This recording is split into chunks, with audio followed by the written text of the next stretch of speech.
Hello and welcome to the second in the series of what I'm calling story snippets.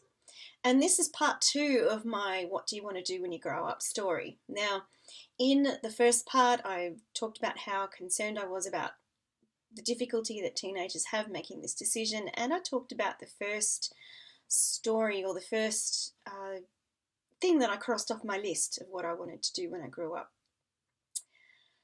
So now on to part two. At one point in my life, I thought I might want to be a scientist.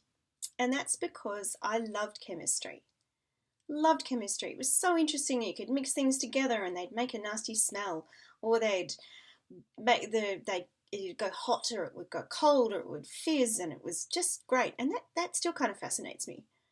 You know, when you put Aspro Clear or whatever into a glass and it all fizzes up and causes the carbon dioxide, or you use one of those heat packs where you break the little pouch and it gets hot, and I always think, oh gosh, that's so cool. I wonder how that does that.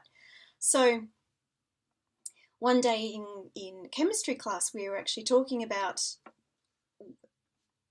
any of us who wanted to be a scientist, and I put my hand up and said, yeah, I think it'd be good to be a scientist.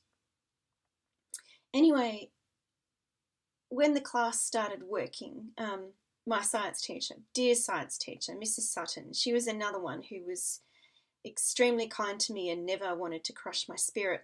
She took me outside. She said, look, come for a walk with me. So we went outside, and it was one of those classic Canberra winter days. You know, there'd been a frost. It was still quite chilly, but the sun was really brightly shining, and it was a beautiful day. And we went out and we sat on one of those old-fashioned schoolyard wooden benches.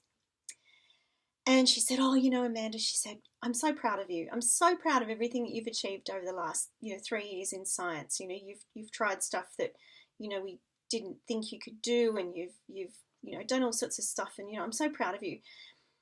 And I thought, oh, this is very nice, but why have you taken me outside to tell me this?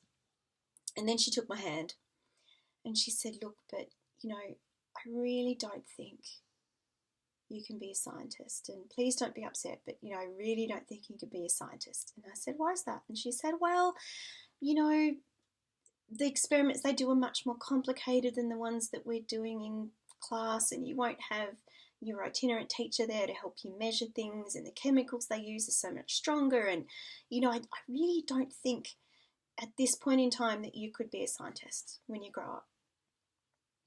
So I crossed that one off the list. I wasn't too concerned about that. It was just a thought that had popped into my head. Oh, I could be a scientist. That could be fun.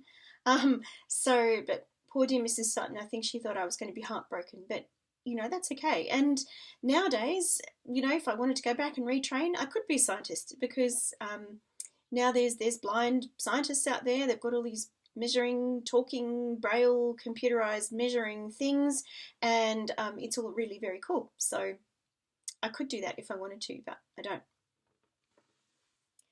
So, as I said before, if you don't know what you want to do when you grow up, PM me and I can help you find out.